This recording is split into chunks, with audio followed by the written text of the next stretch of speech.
Hey there, this is Aaron from the Making Foundation.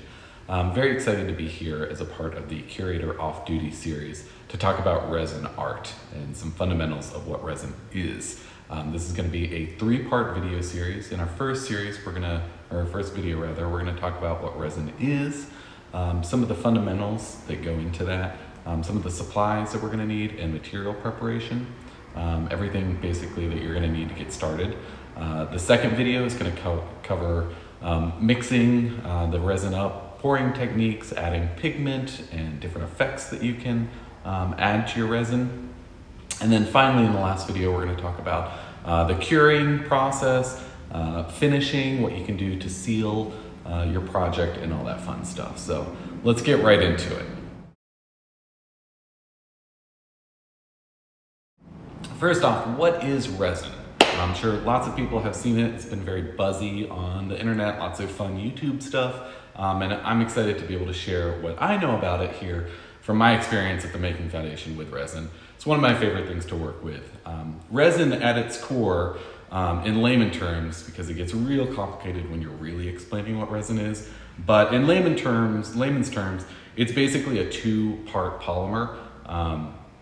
That when it mixes together, it has a chemical reaction and it gets really hot, and then when it cures, it gets really hard. So that's kind of it in a nutshell. The applications that we can use this for are really wide. Originally, resin would be used in the marine industry. A lot of times those old boats you see, Chris Crafts and like the gorgeous old sailboats, those are always covered. Whenever you see wood, that's almost always epoxy resin that's covering them. It can also be used for a number of industrial applications such as floors. It works for electric insulation when you have like electric components. And then of course we use it for bar tops, stuff like that. You've probably encountered it plenty of times and haven't even realized it. And then some of the more DIY applications would be of course, furniture, jewelry is really big, and then art, which is kind of what we're going to be focusing on as we do this, but we're also going to apply some different techniques. There are a few different types of resin, but to kind of simplify it, you basically have two main varieties. You have a quickset variety, which is usually a little bit thinner and less viscous. A little thin, it just flows a little bit easier, a little watery, if you will. And then a slow set resin, which takes longer to cure. It is a little bit thicker, but the benefits to that are it produces less heat when it cures. Therefore, it should give you less problems when you're doing kind of a more substantial pour of some variety.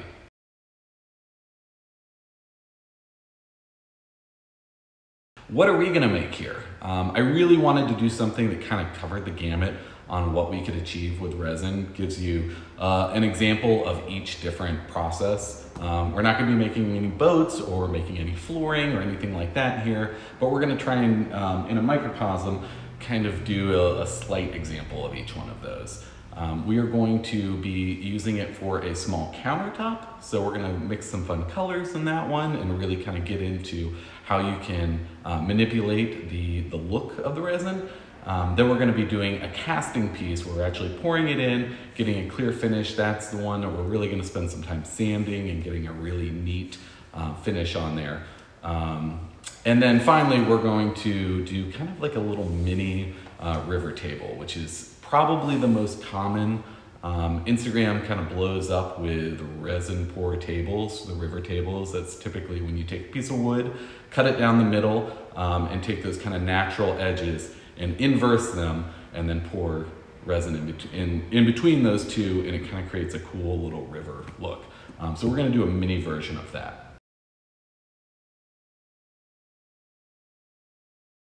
You may not have this stuff on hand. So what we're gonna do is kind of share with you some of the stuff that you can get. Resin can be intimidating, but really it can be pretty simple too, and you don't need a lot of specific tooling. The first thing you need is to decide what you're going to be pouring your resin on. It could be a piece of wood, it could be nothing at all. You could just pour the resin and cast something inside that. or it could be a number of different surfaces. But the adhesion of resin really depends on the porosity of what you're pouring it on. So if we were to pour it on the steel table right here, it would harden, everything would work great, but eventually we'd be able to chip it off because that steel is not very porous. A lot of times when we pour into molds or anything like that, those are typically silicone, kind of a similar thing. It's not going to adhere to that because it isn't very porous. And a quick kind of like easy technique on that is anything that's microwave safe is probably going to be good for resin to do a pour in it. It's not going to stick to it. But wood is really where resin shines in terms of going on to something outside of just the resin itself that you'd be casting. So we're going to cover just a few things that you may need. You probably wouldn't need all of this depending on what project you're doing. But again, I really want to go in depth here in case you do a simple project, really enjoy it, and want to take it to the next level. First things we're going to talk about is the actual resin. I've got two different varieties here. As I mentioned, there's kind of a thin set or a quick set and a slow set. We have one variety here, tabletop epoxy from Total Boat. Again, you'll notice the marine industry trend that you start encountering when you look into where to get some of these resins, who supplies it. Amazon is my go-to for getting this stuff. You can get it at some specialty places, but unless you're buying it in mass, Amazon's a great way, and especially now, I know there are a few resins that will ship within a couple days, so you can still get that in crazy times like this. So we have a thin set, which typically is going to say something on there, tabletop, implying that it's going to be a thinner layer versus a thick layer. Now, I've also got some, now this also, I'm contradicting myself out of the gate because this also says tabletop, but this is a slower set resin. So it's much more viscous, so it moves much slower. And it allows us to get more deep, a little bit more depth in what we're pouring. So with a thin set, you wouldn't really want to go much deeper than like a 1/4 inch thick. And then something like this, you can do up to a couple inches. And then they have some really specific resins if you ever want to cast something larger or do like a big cube, something where temperature becomes a huge concern. And we'll get into the whole temperature thing a bit down the line. But so first things first, resin. Get it on Amazon. There's a lot of kits out there, or a lot of add-ons that Amazon naturally suggests that are kind of intended for this purpose. So you can get the actual resin and then pick out some color if that's something that you want to do. Of course, you can always do clear resin, but it's really fun, especially in an artistic way, to add pigment, add color, get into some of the different effects. But when you're on Amazon, when you're buying your resin, if color is something that you want to include on that, just take a look. And there's lots of, companies like Black Diamond is one. What's this other one? Eye Candy. I don't know. It's probably all the same stuff, but there's tons and tons and tons of colors out there, and a lot of them have different kind of metallic effects or shimmer in them, and it really creates some wild finishes. So, epoxy, pigment, that's stuff that you can get on Amazon. Kitchen scale is something that some of you may have. That's really helpful when we're mixing the resin. But if not, you can also get these little mixing cups off of Amazon as well, super cheap. And again, I think some of those kits out there maybe already come with those. But you may have a kitchen scale, and that's really my preferred way of doing it. You can get a much more accurate reading versus just trying to eyeball it on here. Tape is really important as well. We'll get into why on a lot of these things as we go on, but just on the front set, if this is something you want to do in real time and you want to get that order, I think today's Monday, if you want to get that order in, we can definitely kind of fast forward that process. So tape, safety equipment, gloves is primarily, we always recommend wearing eye gear. Not doing it for this video because we're not going to be doing anything too crazy in here, but eye protection is always paramount, but especially having some rubber gloves so you don't get this stuff on your hands. Silicone is really important as well. It's not 100% necessary. It really depends on what kind of project you're going to be doing. But for some of the larger projects where you really need to kind of quarantine that epoxy, if you will, in a certain area and you don't want it to leak out, silicone is a really great tool to help you on that. Mixing stuff, which could be anything from skewers to toothpicks, are kind of my favorite in getting effects when we're mixing that stuff up. And then the actual tools that we'll be needing are sanders. That's a big one. Especially, you don't necessarily have to have it depending on what you're doing. Some of the castings that we do, when you pour the resin, when it cures, a lot of times you will have that but that really high gloss finish that you wouldn't want to mess with a sander or anything like that, because you're basically going to have to bring that shine back if you sand it. But in a lot of applications, you have to get rid of the resin on top. Maybe that's to reveal the wood underneath, if you're filling in like a deficit in the wood, or creating something like a table where the resin is just a part of it. It's just a star player, not the feature. So sanding and polishing stuff is really great. If you have some of that on hand, awesome. If not, I would recommend getting a sander, and I've got an oscillating sander here, but you can use a hand sander as well. Just make sure you have a good variety of abrasive grits. I would recommend an 80, a 120, a 220, a 320. It goes all the way up to, 2,500, 3,000 grit. That is really far beyond anything you would need, especially for a first project, if that's what this is. So as long as you can get grit up to that ultra fine, which would be about 320, you're going to be in good shape. Another thing that's super helpful is, I mentioned silicone is really great because the epoxy doesn't adhere to it very well. So there's a lot of things like these silicone mats that I use that are really good for laying down. So when you are pouring that, because it is a liquid, even though, on a slow set, it's still really thick and viscous,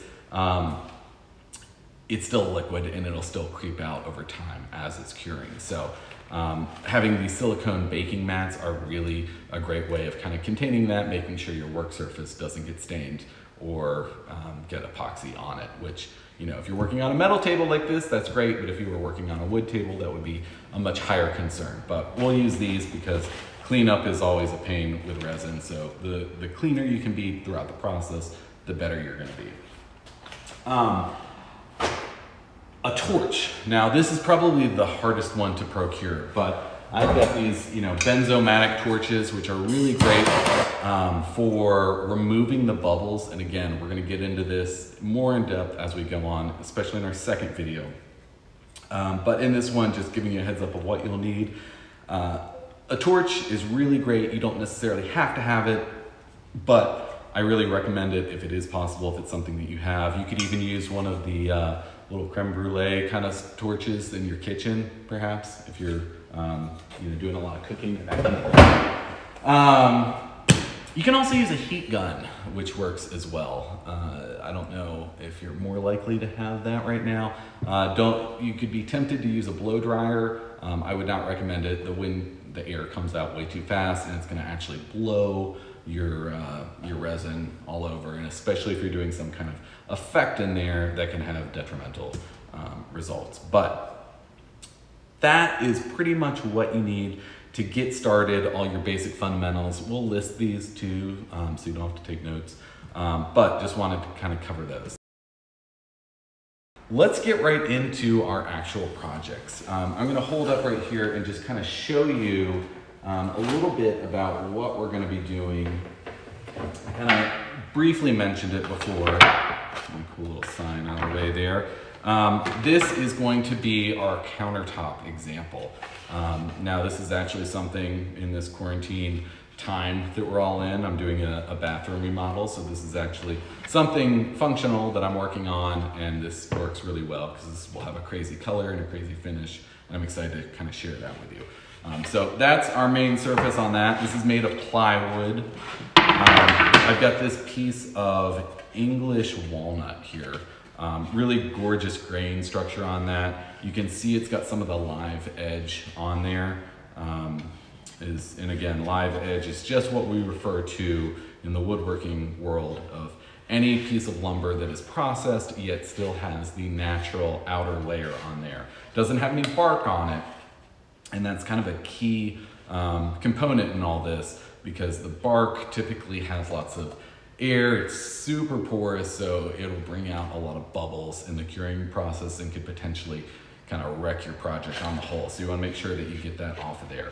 But got our piece of wood here, and then finally I've got just another little piece of wood. This is I don't know, I call these tree cookies, just a little slice of a young maple tree. It's all cracked up there. This really wouldn't be very useful for anything else other than a resin pour, but you can do some really cool stuff with that. I've got a little silicone mold here that I'm gonna go into, and we're gonna put that in there when we do our pour. So you kind of get the casting experience, you're gonna get the river table experience, and you're gonna get the flat surface experience. So the flat surface will not really require much finishing. When that's finished, as long as it's level, we're gonna leave it alone when it cures. The river table is something, and again, I'm calling this a table, definitely not a table. That's just kind of the terminology. Is something that we will be finishing. Woodworking tools that you may have really come into effect on something like this, but I'm gonna show you a way to do it, you know, let's just assume you don't have a planer at your disposal. So I'm gonna show you how to do it without a planer. And then finally, something like this piece here, when we turn that, or when we pull that out, when it's cured, we will end up doing some polishing on that. So we'll really get into how you can seal it, how you can bring it down, and get that really, that gorgeous kind of clear effect on there. Because you don't want anything that's cloudy, you don't want anything that's full of bubbles or anything like that. So let's get right into it.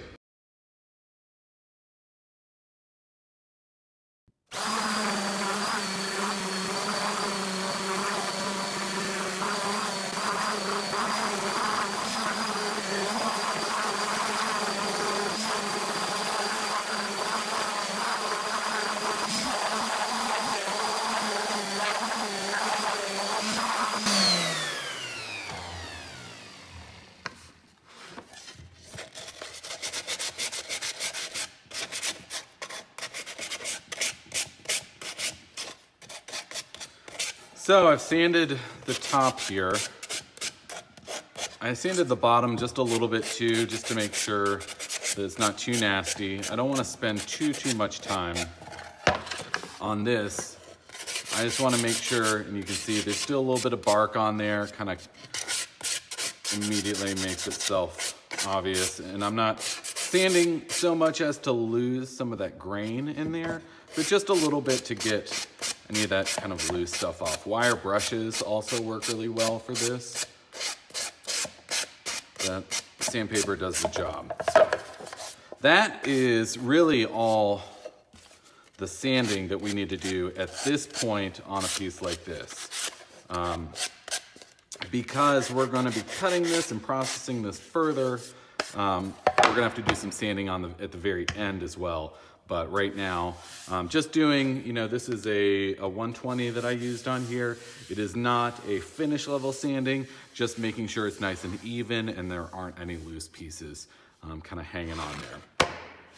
So now I am going to mark this and cut it so we can lay it out for our river table. So now I've got my piece cut into two different pieces.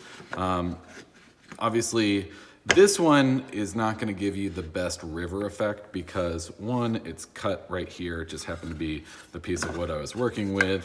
And we have a nice live edge here and a live edge here, but it ends here. So we don't get a real distinct river effect on this one, but that's okay because I'm actually gonna do something completely different, and I'm gonna have our Curator off-duty logo in here in some way. Haven't figured out exactly where I want it yet, but we're gonna play off of this and make the whole thing work.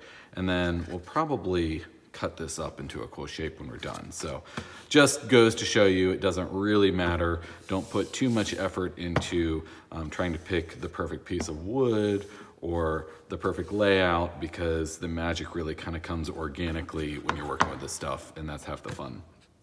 So got this sanded down to 120, really don't need a whole lot more. Obviously we've got it cut up, we're gonna set it here, and now we need to make a frame for our actual resin pour.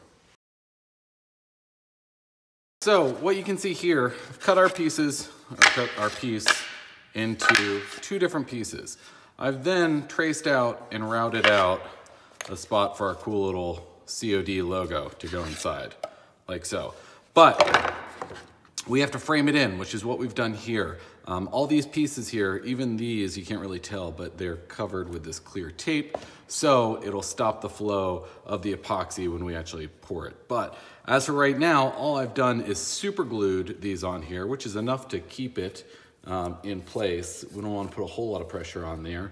But the super glue isn't enough to completely seal it. So now I'm gonna take our silicone right here, and I'm just going to hit all of the edges so we can ensure that we don't have any leakage.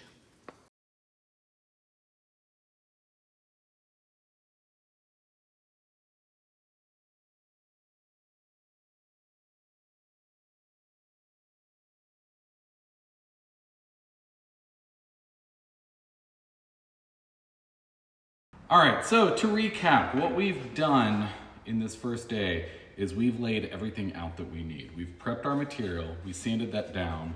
Now on this piece, as you saw, we cut it in half. It originally would have been like so, cut that in half, and then I took a router and took out some material there so I could lay in our cool Curator on duty sign there. That's gonna sit down in there. But before we pour, having this mold is critically important for something like this.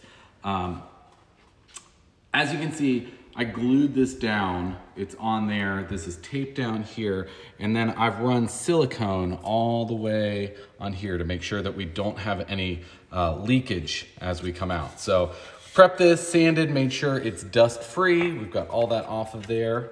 We're gonna go ahead and set that in there. And once we place our piece, and I'm gonna fiddle with that just a little bit before we do our pour, but you can see how that's gonna go. Be pretty cool. And that's a great way of working around. If you recall, we had that little flat edge, so that's why I did that inset in there, just to get a cool way of addressing that. So that's ready for resin. Let's go over here to our casting mold here. Now I've got this little biscuit here that I went to Cuba last year, and I found on my desk this little Cuba dollar. So what I want to do is inset that. As you can see, this is all cracked up, and I don't have the exact size for that coin. So what I did is the next size down, and then I intentionally am gonna break this up on every one of these little stress lines like that. I may even do a couple more. Let's see if I can get that like so. Obviously, remembering the order is critical. I'll do one more like that. Now, as you can see, as I'm doing this, we're getting lots of dust in there, so let's try and get that out.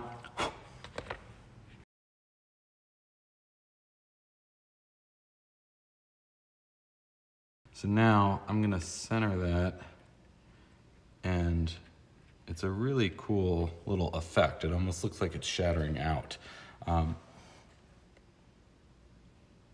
I kind of think I want one more crack there, but we'll mess with that next time.